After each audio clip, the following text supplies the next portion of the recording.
Hello everyone and welcome to Hearthstone Lobby Legends Magic of Azeroth, our 5th Lobby Legends event where we have gathered 16 of the best Battlegrounds players currently to fight it out in our brand new meta, with quests having just made their debut in Battlegrounds, which means for all of our players it's been a frantic few days scrambling to try and find out what the winning strats are going to be. And to take us through all them winning strats is Lorinda alongside me to bring us all the action this weekend. How you doing? I'm doing great, Derek. I have no idea how we're going to navigate this action, but one of the quests is Unlikely Duo, so here we are, the quest actually on screen, personified. But there is a lot to take in. People have been trying to work out what to do with quests and how on earth to make them work in the most efficient way. And so far, I think that we've made progress as a community, but not a huge amount. I think there's a lot still to uncover, and I'm looking forward to seeing how it pans out in this particular tournament. Absolutely. I want to point out one of the other quests is Evil Twin, which is, I think, maybe a little bit more appropriate of us two as a casting duo. But as a tournament overview for this weekend, 16 players from all over the globe have made it through to here from APAC, Europe, Americas, and 4 Chinese players as well, qualifying through slightly differently. And we're going to be dividing them up into 2 separate groups of 8 players, 2 different lobbies, which was decided completely fairly, not rigged in any way by Abar and his dog Griffey to decide the 2 different groups. Each of those groups is going to be playing 3 games today, and then the top half of those 2 lobbies will be sent through to tomorrow to be playing in one mega lobby in the Czech format, which we'll go into in a little bit more detail tomorrow, but is, for me, such an exciting way to close out a weekend of Battlegrounds action. Yeah, when I first saw, I won't go into it too much as you've instructed me not to. When I first saw Czech format, I'm like, I'm not going to enjoy this, because I like that. I'm like that with everything that's new. I'm old, I don't change my ways. It's been great, and again, we'll talk about that more tomorrow. But today's order of action, 2 8-player lobbies, as you saw there, to see who's going to play in that mega lobby, as Derek likes to call it. I don't know where that came from, but I like it. And it's going to be a lot of people we've seen before, some that we haven't, but a lot of people we've seen before. Now we're into the 5th time around, starting to get a few stats together, which I completed about 10 minutes ago. So we are starting to see which people are performing consistently, which ones are just here for the first time. Obviously 5 tournaments, still a small sample, but we are going to be able to talk about consistent performers more and more as this year goes on. That's right. It's very different to the likes of the Masters tours that we have over in Constructed, where, you know, it's still impressive to qualify through, but it's a much larger field in each of these. Here, we're kind of cutting to a top 16 at the start of the broadcast with our players here. So even just having made it is a huge accolade that each of our competitors can boast to. But as for how the point distribution works in Battlegrounds, obviously 8 players in each lobby, meaning that you want to place as well as you can in each lobby. But if you finish 8th, you're not guaranteed any points at all, which of course can mean that no matter how well you do in those first couple of lobbies, nothing is ever truly guaranteed.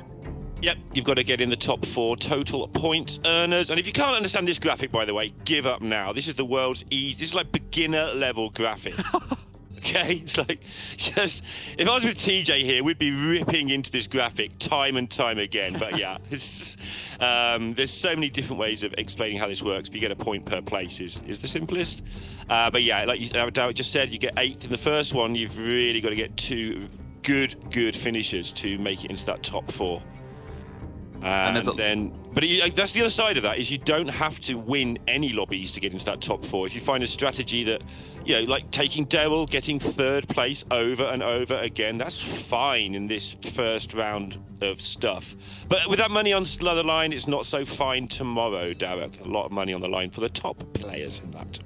That's right, you're still walking away with money no matter how you finish here, but that jump from $7,500 to $10,000 for first place means that our players are going to be wanting to strive for the victory, in addition to, of course, the pride that comes along with being crowned a Lobby Legends champion. And so tomorrow, with the Czech format, where in order to win the entire tournament, you do need to hit a first place at some point once you've racked up enough points.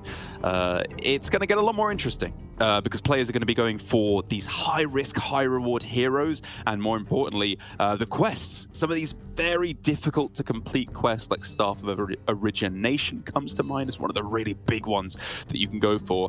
These are the kind of things that you need to be looking at more in order to try and aim for the lofty heights of getting a first place in these incredibly stacked lobbies.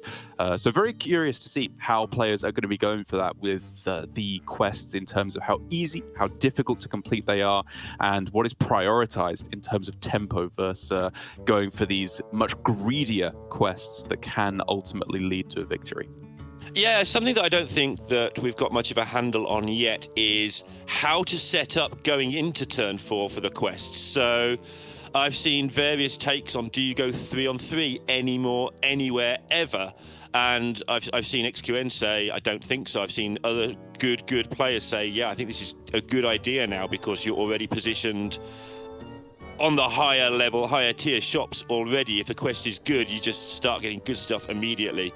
I think the consensus is that 3-on-3 is slightly worse, or not the consensus at all, but the average is that 3-on-3 is slightly worse. But want to see how people position themselves going into turn 4. Are they setting themselves up for a high roll quest? Are they just trying to be in position, already have some stuff on the board? So when your quest says stuff needs to die or stuff needs to be attacked into as taunt, bad example because we won't be seeing that one today. It's been temporarily removed, but you know what I mean. How they go into those turns. And hopefully we'll be seeing that really soon.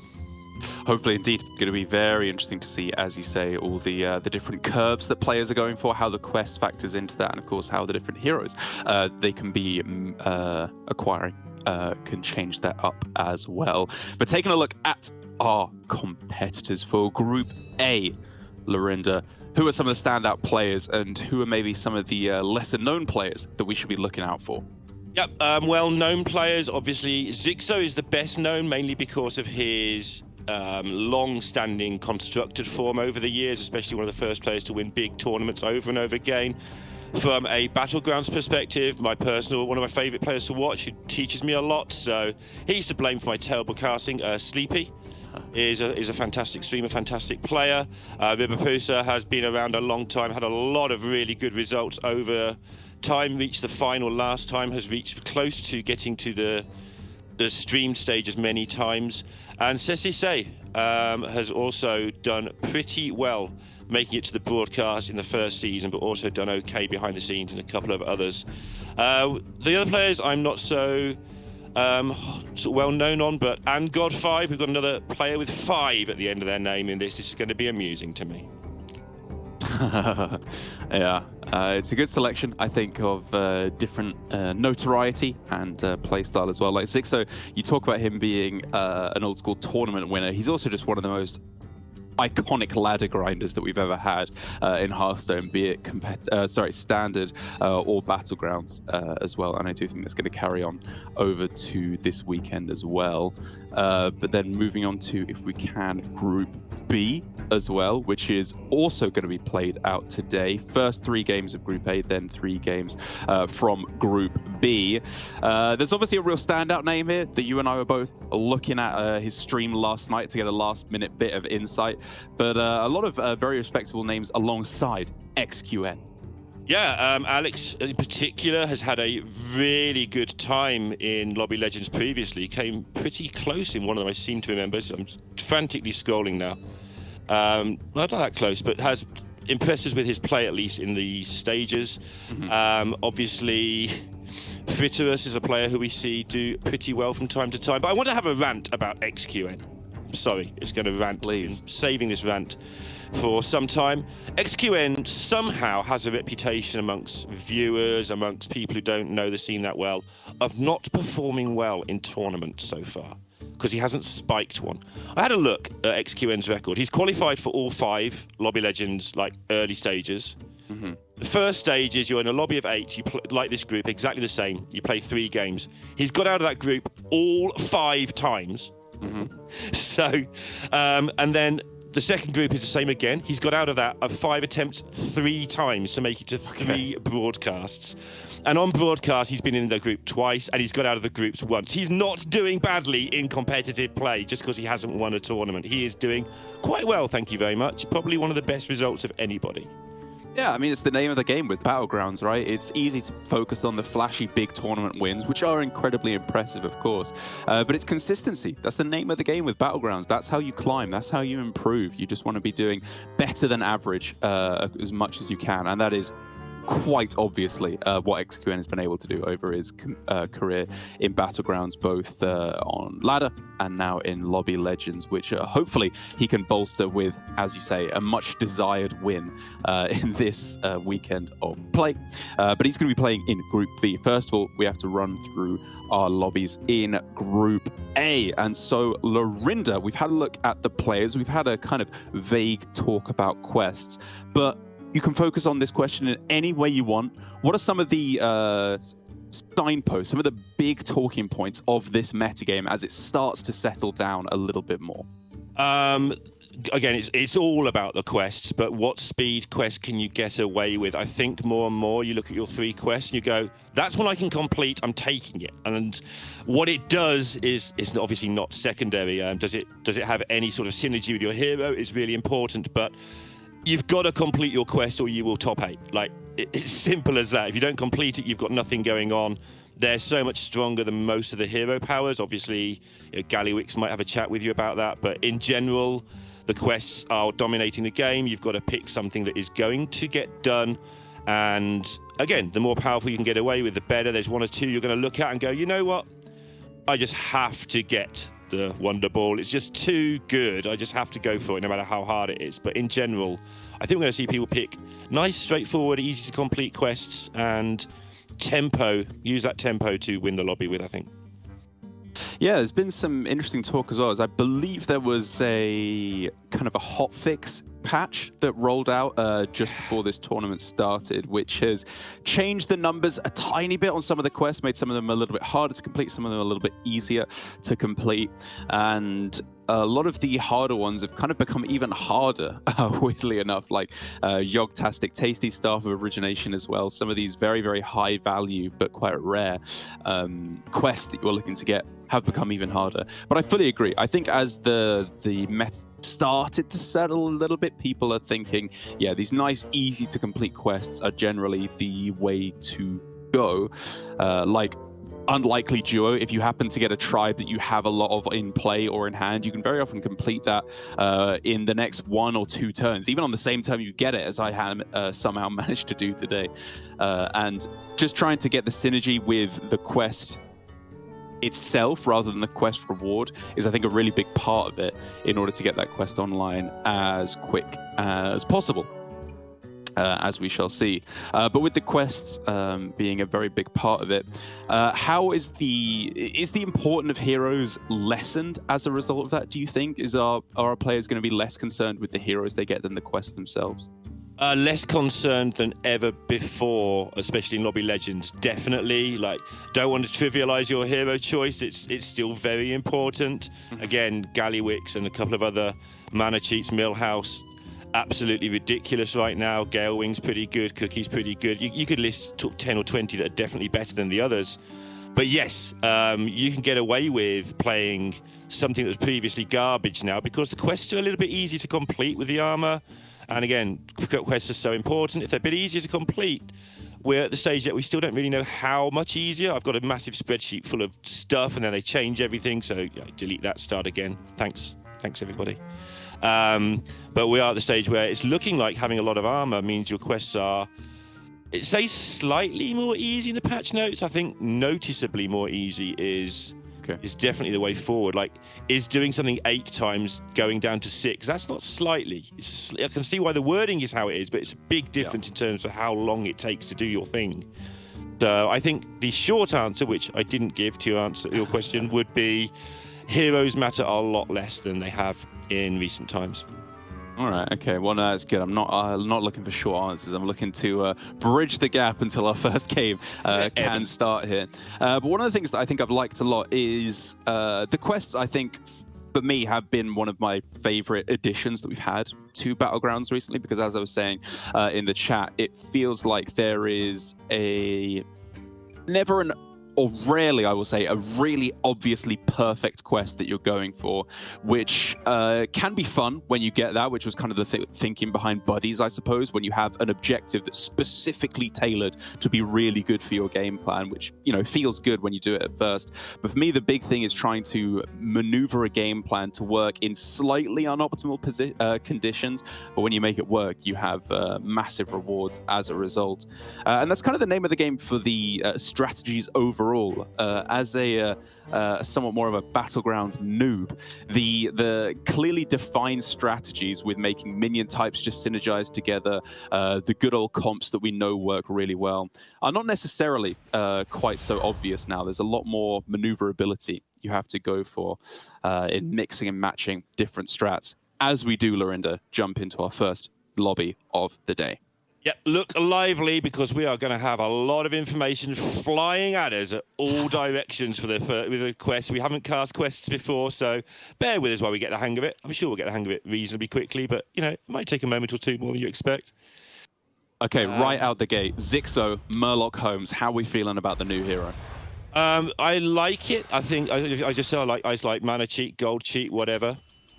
Sottle there was showing us him goes to picking Yogg over Galley in the choices, which is absolutely ludicrous to me, but we shall see. Yeah, here's Zixo on the Murloc Holmes. I like it. I think it's basically a free gold almost all the time. It does occasionally try and trip you up, especially if there's like alley cats in play.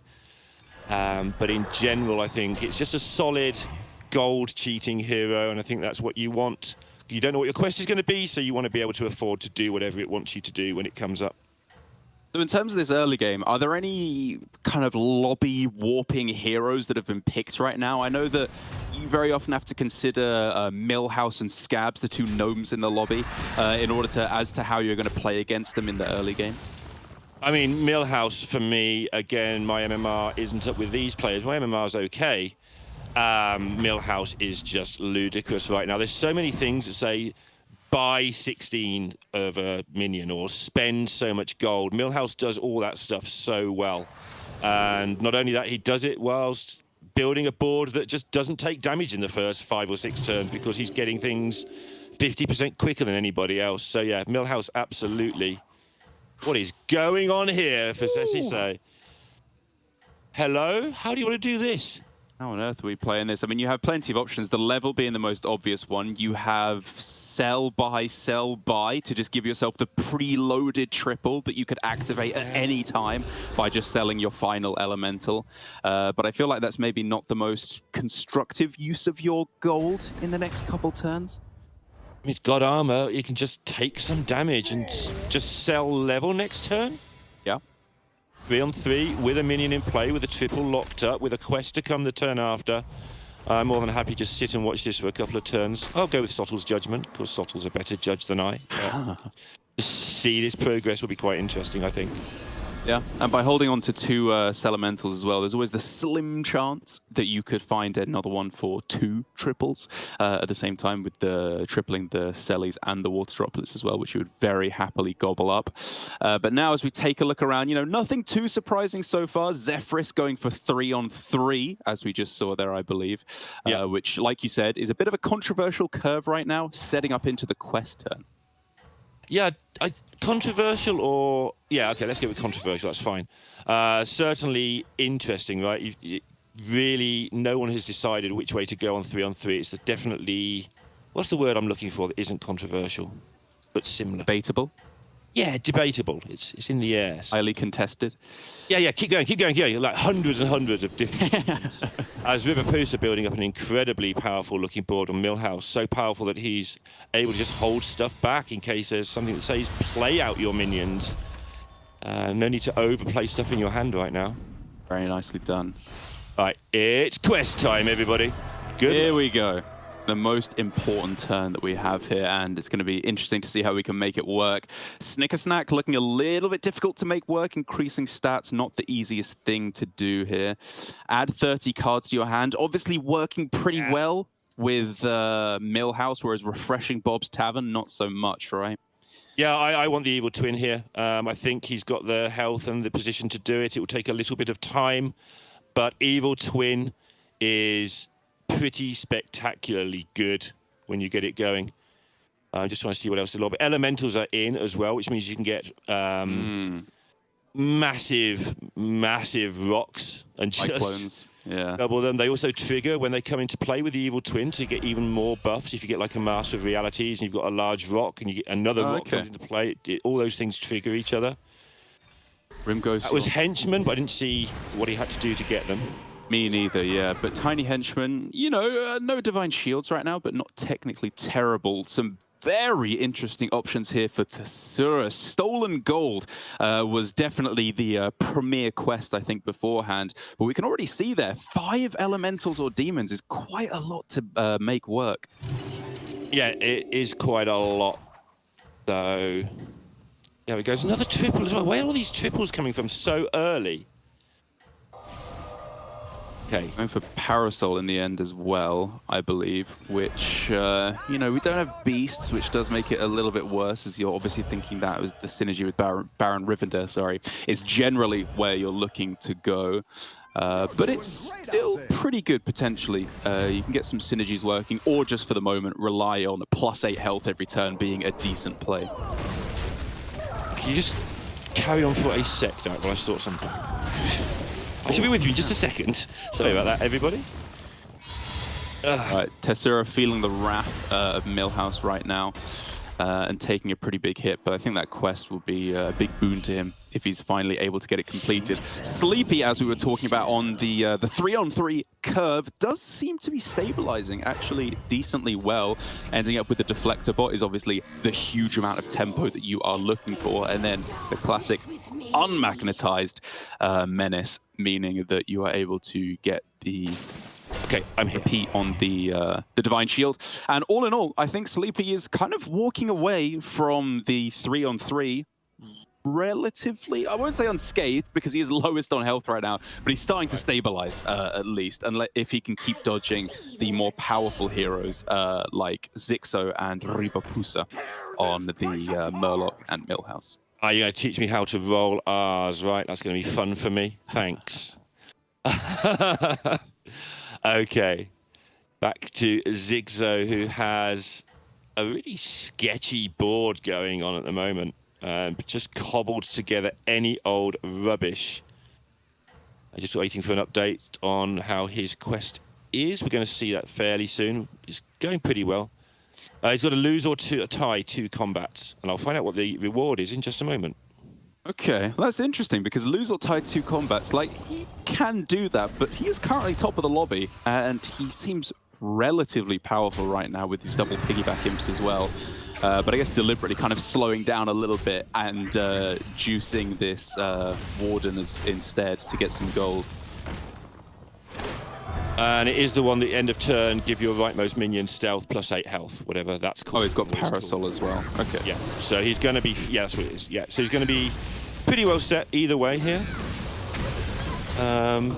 Should be able to make things work. Just checking, there's no beasts in the lobby, right? I haven't seen any beasts, so I assume there's no beasts in the lobby. Yeah. A bit harder to cheat with the stealth, but still just a good reward to have, giving things +8 health. It adds up. But again, you really want to cheat with a Baron or something when you have that quest later on. And this is what I hate about Zixo, man, is that obviously he makes winning look easy, but the fact that he makes losing look easy as well, like taking exactly 1 star of minion damage on the quest where he actually wants to lose. Like, he's better at losing than me, as well as better at winning. It's just a kick in the teeth. Yeah, losing by the ideal amount. So what are we thinking here in terms of taverns that you want to triple into? Are we greeding this all the way to 6? For Tessura, now that he's got the quest completion, he maybe has a little bit more health to be working with, or do you want to see this go for just a 5-star for him? See how far I can push it. 29 on that kind of border, isn't it? Like, I think scaling. I think he's going to have to take a 5. I think. I don't know. It depends how this fight goes, but what is it? It's turn 6 now, this board. If it goes wrong, we'll take quite a bit of damage. Yeah, I think he's going to have to take a 5. I could be wrong. I've been wrong many times before. Let's see if he has an okay fight here. Just an update on Zixo. His quest is actually to have 20 minions die, and it's bribe. So after he's really? give it stats. Yeah. All right, okay. We are again. This is a rather hodgepodge solution to finding out what the quests are, as it is very difficult to see before they're activated for the spectator. So when I said that Zixo meant to lose there, yeah, she didn't. He was trying to be as strong as possible, and I was just hardcore BMing him. So sorry for that. Didn't he think to die though? So okay, now we go for 6 here. By the way, having tied this fight. Oh yeah, you're happy to go for 6? I'm not happy, but I'm going for it. I think Tessura is too. Man, it's greedy, but it could pay off big time.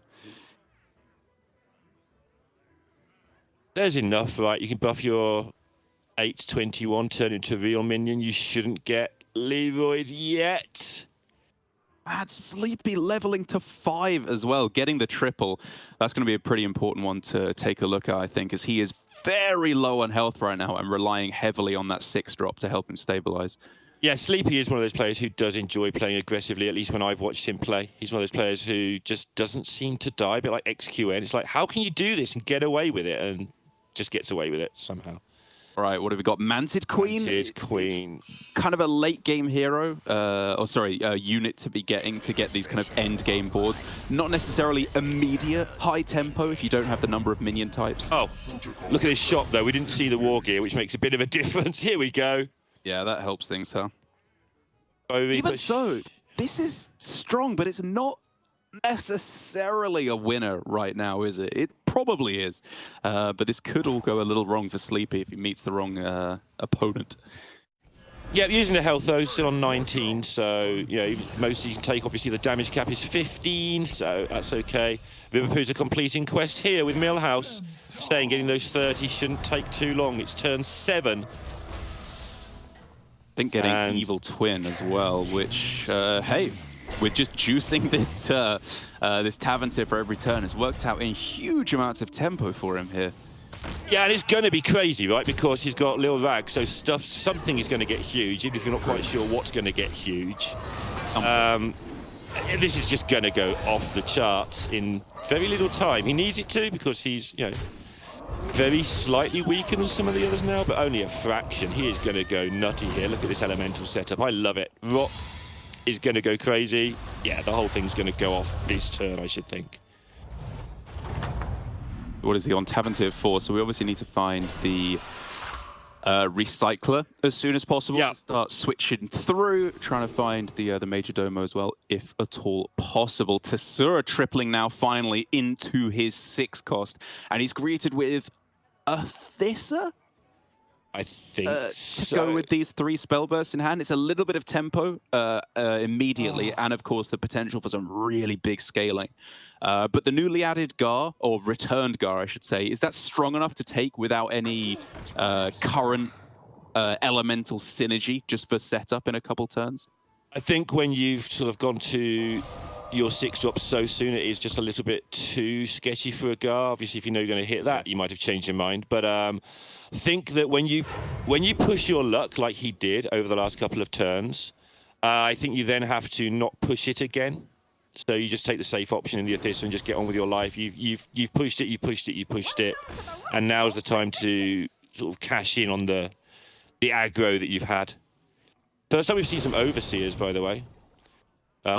Is it Observer or Overseer? I can never remember. It's Legion anyway. Legion Overseer, yeah, as well. Sottle's the Observer. This is the Overseer. But I think Sottle wishes that he was the Overseer, because he was preaching the gospel of how busted this card truly is. Does it need synergy with demons to make it work, or are you just insta-picking that whenever you see it?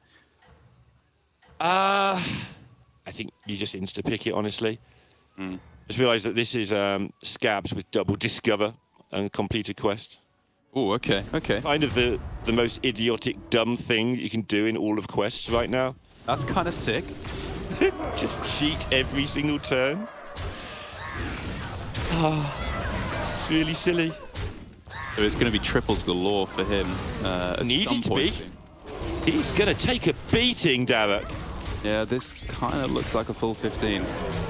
And this is what we've been talking about with quests. We're going to talk about it a lot this weekend. It's the theme of the weekend. If you go for those super amazing but quite hard to complete quests, like Can you stand it? Can you turn the corner? Well, we're going to find out now because he's on 13. Oh my goodness. There is that triple that we were talking about. There's almost 2 of them, actually, with the other overseer in the shop. But we need to be thinking about what he's hitting. Is it a 5 or a 6? I mean, 6 is so good when you have this quest, right? Is it Staff of Origination, I think it's called? But the problem is, they better be good. They've got to stop dying right now. Fellbat seems good enough. Oh my God. And with another overseer in the shop? It's kind of sick, actually, yeah. Everything's going to be huge. Just play them. They are demons with Fellbats. The shops are going to be huge. Everything's going to get eaten. Uh-huh. And it's going to be big, big stats. It should be enough to not just stabilize, but have a chance of winning the lobby. Right, so we do need to think about number of demons you have access to, because at 3, you're already eating the entire shop with the double Fellbat. But the Overseer does more than just be a demon. It further bolsters the stats in play. And all of this equals one heck of a turn for Lighting. If he can survive this, he is a real player. But this is the turn. This is the time where I think he could still potentially be taken down.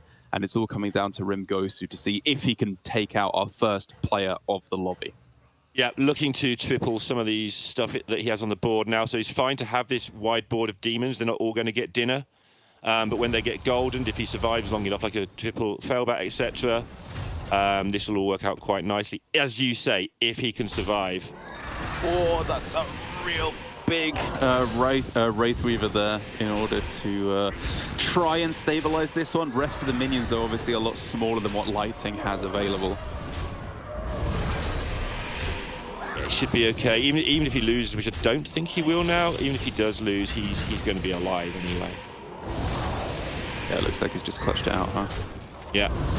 And now this next turn stuff's going to go pretty crazy. Oh, wow. So he did manage to lose it, but again, shakes his head, but sure. And Sleepy. Oh. Early push did not pay off, takes that 8th place. And that's what we were saying, man. Those, triple into 6, and he walks away with a Faux Reaper. Buffs it up a little bit, but this is, I think, kind of what you were leaning into, right? Is the maybe Sleepy's hand was forced into what he could go for. His options on Tab and Tier 2 may have been terrible, but going for this 3-on-3 greedy leveling strat is very risky right now against players who can turbo complete their quests, and then you lose one bad fight and you're out of here. Yeah, it's going to be an ongoing argument, I think, because I'm a fan, and I know that I'm sort of against the grain of 3-on-3, so I'm going to be cheering for anyone who goes 3-on-3. So I'm off to a bad start there. I do think that in general the consensus is the other way, but it's going to be interesting to see. Meanwhile, Tesura here just, doing the thing that we did in the previous 2 Lobby Legends, which is just make some big Nagas. Thought this had stopped happening. Never. It's pretty sick here as well, right? That Critter Wrangler is so juicy. The question just about what you want to cycle out. I guess you can just get rid of the Archer, right? Yeah. Harvesting servos. We'll hold on to the glow scale for a turn. Yeah, sure. He does need to be going high tempo. He is against Sleepy on this turn, which means he has a little bit more, wow, okay. A little bit more maneuverability in how he goes about this. Does not necessarily need to go all in right now as much as possible, but with the option available for triple glow scale on the following turn, Tesura himself starting to scale, but really wants to triple into an Athissa, or I think he might be not quite quick enough. Lighting again, doubling down on these Fellbats here. Is it enough to stand up against Say? It's real close. That was bad. That was a really bad hit for Lighting there. That might be enough to see him out of here. Oh, these hits are not the one, man. Oh, the Leroy hitting into the biggest health minion was a big deal there. I don't know if he was favored if that missed, but he is out of here. And again, we're seeing how this is going to go down. The people with the early tempo, the people who haven't sort of gone too greedy, seem to be at this point in Lobby 1, Game 1. So everything's solved already, obviously. So far, the greedier players are not paying off as we just go back into Millhouse, doing Millhouse things. Yeah, he seems to have hit the kind of hand you're looking to do with the Wraith there as well. Oh, that's so clutch. I love it. I'm a big fan of doing this in Millhouse. Like, it's so easy. Even I can do it. I can't do it as efficiently as these players, especially Ribapisa, but even I can make this strategy work. It's nice. It is just so funny, though, as well, that for two players who have hit Evil Twin now, it's not whatever they're focusing on that's become the minion they're copying. It's just Tavern Tipper, right, for everyone who's going for it. But now it's getting overtaken slowly. It's also... It's just nice to play that, hey, you've got to leave a gap, which means you've always got that space available every turn to just sell through. Obviously, there's still more strategy. How he's going to get this recycling rate into play is going to be interesting to see. Might have to wait until he gets a triple for that. But mainly, you've always got that gap there, so selling stuff through is fine. What are you thinking? Just like end on Selfless Hero? We don't really want to sell this Bristleback, even though it's the non-Ellie out of the squad, right? Yeah. You'll know when you see it with Millhouse is often my answer. That's a real cop-out caster answer, but a lot of the time something comes up and you're just like, okay, that's the way I get out of this one. Just gather a few cards in hand and suddenly you get a triple and make a space that way. All right, Anima Bribe is the quest for Say, as we can see how he was able to juice up these stats so nicely. There was a Selfless Hero in the shop, which I imagine was where his head was at, trying to get that buffed up, taunt it, and then rely on that to help with his already very high stats. Now he just needs some Divine Shield, some Poison to round out this pretty impressive lead he's got himself here. Yeah, and again, Overseer in the shop on top of being Kurtrus, so... Obviously in the board, sorry, on top of being Kurtrus, so everything just automatically big in those shops. Again, synergizing with the quest beautifully. And another imp in the shop there, as we see. Rimgosu just taking the 6th with the Yogg. Remember, he chose that over Gallywix, which for me was, you mentioned the word controversial. That's controversial to me, unless I'm missing something massive about how good Yogg is. Yeah, I guess just higher armor tier being very valuable to our players, both in terms of the armor to buy some more time and slightly easier to complete quest rewards. We might see that more and more. But how does this board change now for AndGod 5? Because this looks kind of unflexible in terms of how you can cycle through to actually make this board better. Yeah, this is strange, right? Because there's still 5 players left, so you don't know where you stand with all your tech cards at the front lined up there, ready to go. This is more of a heads-up sort of finish where you know exactly what you're trying to be. I feel like you're looking for an excuse to sell something through, and like you say, it's very inflexible, kind of stuck here for a while, I think, now. Maybe we just see that board do that. He's got the dagger. So he is scaling naturally with the +4/+4 death rattles, but that's it. We finally take a look back over at Zixo, who was in first place for the longest time, finally starting to fall down, a life total at which he can very much die. He's just been straight vibing with the Gem Splitter, and then, of course, cycling through with Anima Bribe as well, it seems, to beef up these Divine Shieldies. But he's starting to get to that point where he's not necessarily out-tempoing the players anymore because they've hit their scaling and they're starting to outscale him, theoretically, at this point with the Nagas, for example. I'm enjoying Zixo's board, though. It's something that we're seeing more and more in recent Battlegrounds. It's like, just some stuff. Just stuff. It's synergetic stuff, but it's not just like I've taken all the mechs or something. It's just some stuff. All right, we're going to need to see some super clutch hits here for AndGod 5. He has sniped the minion that's gained the health twice in a row now, I think. Or the Divine Shield and then the health.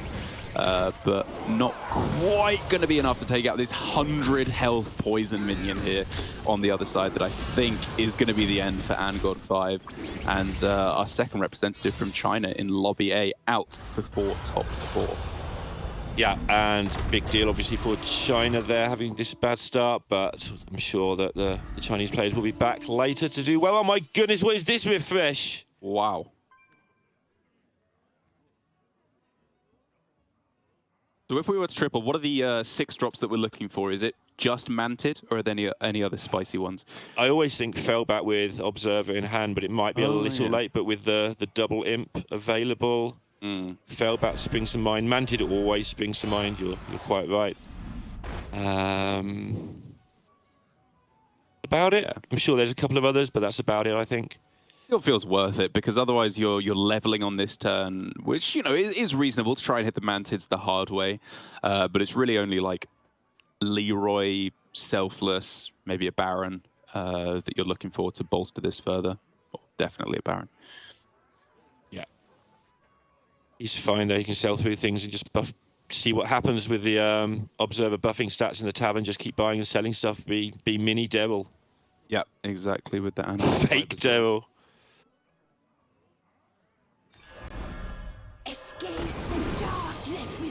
Okay, nice synergy with the Mantid in order to give it more likely Divine Shield. We'll take that. Felbat, just check you don't want the Theater. You don't, but you always have to look. Yeah, sure. Yeah. I mean, we take the Felbat. I don't really see it being massively clutch, but... No, same. Felbat with this shot, 52-54. Munch. That is Thanks. pretty clutch, though, hey. It's pretty ridiculous. Hey, there we go. Did he hit as well? Did it go straight onto one of the imps? I think so. Which means it's a heckin' big imp. Yeah, it went onto the taunt one. Of course it did. Why wouldn't it? Looks to be big enough to beat these Nagas. I think the scaling from... It's massive. Yeah, it just... Yeah, from Tessura, just not quite big enough, right? Yeah, look, this is going to be stupid now. This is just going to make one giant something. Ooh. There you go. Have a giant something in your face. And, yeah, another player out. All right, down to the top 3. Yeah, as you say, Zixo taking the loss there, I think, but only losing 8 health against Millhouse. And as we're looking at this, does this look like the kind of board that can be imp nonsense on the other side that we saw SSA going for? Probably not, actually. Obviously, I think the Ground Shaker's the play here. It depends how much knowledge Zixo has as how big the things are he's against, right? Right. If he knows what he's against, the Ground Shaker doesn't get there. But as a generic, what's my best play? Ground Shaker with constant source of gems is just a nice-looking play. But maybe he has information that, it's not going to get there, so he'll look for something more greedy. Okay, taking the Recycling Wraith and the Schmogger instead. I mean, if he's trying to cycle through, Okay, just trying to give himself the biggest possible Earthshaker on this turn instead. Okay, sure. Yeah. We go. It's just stuff, right? And then you can sell and buy. Now you made the thing bigger, so it synergizes with the hero power. It synergizes with the fact you've got a constant source of gems. And again, it's what I was talking about earlier with the modern battlegrounds. This is just... there's nothing new about Gem Splitter, Divine Shield mechs. That's not a new thing, but just throwing other bits and pieces in there, making it work with your quests, that's what's going to be interesting over time. All right, let's see if there are any upgrades along the way for SSA. Misses out on Baron, but the scaling from this Felbat is getting pretty clutch actually now with a huge Overseer in addition to obviously the massive imps as well. Yeah, and Zixo's shaking his head. I don't think he's particularly surprised about what he saw. He'll have seen Demon 6 or whatever this is right now, so he'd have an idea what he was against. But he's going to be a bit sad because he was about to start making absolute monstrous stuff himself with this combination he had going. But finishes third. He'll be okay with that. Yeah, it's good, right? That was a third, maybe second place kind of board he had there, right? So I think he should be happy with what he was able to achieve. But for Riverpusa right now, this does not look to me like the kind of board that can stand up to what we just saw. So if he knows what he's up against, which I think he can have a pretty good idea of, start to work through what his opponent might have. What is he looking for? What can possibly turn this into a win for him? I mean, this is the stock answer, I'm afraid, but the answer's always Leroy, right? Couple of Leroys, hit your opponent. Maybe, again, more stock answers, Golden Selfless, Baron, something like that. He hasn't managed to get this triple. If you can triple this Wildfire and just make that huge, don't forget he's got the Evil Twin, he'd have 2 of those. That's big. That would be a gigantic thing. Also, the Evil Twin doesn't put the minion on the right-hand side. It puts it on the right-hand side of the thing it copies. Yeah. So he could put, like, Wildfire, put something up front to bump and Wildfire second. He would be able to get 2 massive breathes or cleaves or whatever you want to call them in. if he could triple this, that might be a way out as well.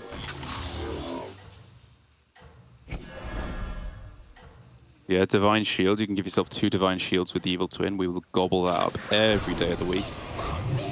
And as long as you leave yourself board space, which he has. Like you say, it's the best chance he's possibly got, but it's going to be a real struggle. Yeah, confirmation from Sottle. Remember that he's on Millhouse as well, Ribaposa, that he spent the whole last turn just rolling down, trying to hit the triple here as well. Makes sense. And just missed. If you haven't made this clear, Sottle, I'll observe for the day. Very much appreciated. As always, doing a wonderful job. Thanks, Sottle. That's the one you get. And the one that Ribaposa is going to get is going to be a big one straight to the dome, I think, because these minions, they're just not racking up, are they? Not quite big enough. No, so to say, looking like going to take this one down. Second Lobby Legends final day for Sesisei. Not quite yet. Still not dead, even if he won the fight. But like you say, we're going to need to see a miraculous turnaround to be able to beat Sesisei, who has in his own right some pretty big scaling options. Can he hit them? That's a second Selfless, which means we're looking for another potential triple, another glow scale, which we will very happily take as well to throw back down on that Ellie. But still, we need either another Selfless or another Wildfire. Yeah. The Wildfire is the big deal. The Selfless is definitely a deal of sorts. If he hits this Wildfire because the Evil Twin, it would... I don't know if it would change the game. It would definitely change the game. I don't know if it'd be enough. I think it probably would be very close, though. And again, you can see the reason his stats are not huge, like you would normally expect a Millhouse to be here, is because he's having to spend so much gold trying to hit this one extra Wildfire. It'd be a great spot if he does, or would have been 3 turns ago. Now, it's not a fallacy, it's just sunk cost. You kind of have to keep going because this is where you're at now. There's no reverse button on this plan. And it's just not gone where he wants it to go, obviously. Well, I think for Ribaposa, even if he's not expecting to win, it's reasonable to expect he might survive another round. Yeah. If he gets another fight like the last one, where he's able to kill off the Legion Overseer, and is just left with a huge imp at the end of it all. In which case, hey, take this Elemental, able to bank a bit more gold for next turn, and then try again. Hit that triple, 1 of 2, and you're in with a shot again still. Yeah, he's seen that he can position it first as well now, so he's got the information there. We'll see if Sessi does something about the positioning here to react to this. Okay. 50-50. Yeah, fairly similar board to last time. Okay, pretty good hits so far. That less so. Yeah. Yeah, you're not surviving this one. Trying to work out any... No, you're just not. No, not enough. I can't count quickly enough. It was so close, but he was still dead anyway. Actually, no, he wasn't. He was alive at 1. Yeah, oh, that's so clutch. So nearly getting it done. But that does mean say, getting the win in our first lobby of the day. And such a nice demonstration, I think, of the power of Anima Bribe, one of the coolest quest additions that's come in, and being able to make that work in a lobby with very little poison, obviously with none of the Murlocs available, no Toxin available, and so very quickly realizing, doubling down on these imps to be able to, or the devils, sorry, to be able to get as much health as possible, even missing out on Baron Rivendare, but still able to scale quickly enough to the point where no one else could keep up. Very clever. Yeah, very nicely done. We're already seeing from all of the players, I think, in the lobby there, even the players who sort of didn't make it by being a bit greedier, how much synergy you need. We're seeing that bribe functioning with the Legion and so on. We're seeing a lot of that already going on in every lobby. We're going to see Legion Observer, Legion Overseer. Why do I keep calling it Observers? Oh my goodness, is that going to be the one? Legion Overseer, we're going to see it in every lobby over and over. It's such a good card. For tier 3 shops. It gives you early tempo and it functions well with stuff like the bribe all the way through. We're just going to see it over and over again all day. So very important to keep an eye on the players who finished lower down. Sleepy #1, of course, in a full 8th place after a pretty horrible Zephyrus game. Never the kind you want to see where you hit the 3-on-3. Don't really seem to find it many triples either. But Lighting, even Rimgosu as well, they're going to need to start turning up the ante here. Really hitting those, as I said, those winning boards at the start, which means for Sleepy, I think there's a good chance that he ends up in another 8th or low to it. Not because he's playing poorly, but because he needs to start taking risks. And that means a lot of the time 1st or 8th. Yeah, and I mean, Sleepy is a player who you don't need to encourage to take risks. He is an enjoyer of risky strategies at the best of times.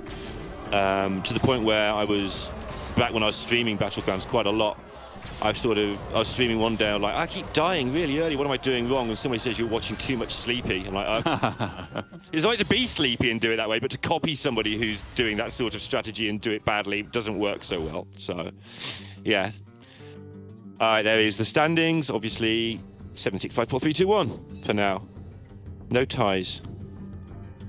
Yeah, very, very simple stuff. Everyone just going out one at a time. For those players in the middle, I think they're probably feeling fine. Like Angod5, you know, at 3 points, you're technically below the average, below the middle point, but it's very much enough to be moving along with, just where you can keep aiming for those 4ths, 3rds, 2nds, maybe something like that, to try and turn this one around. We'll see who of our competitors is able to do it in our coming lobbies. We're back with the 2nd game of the day after this short break.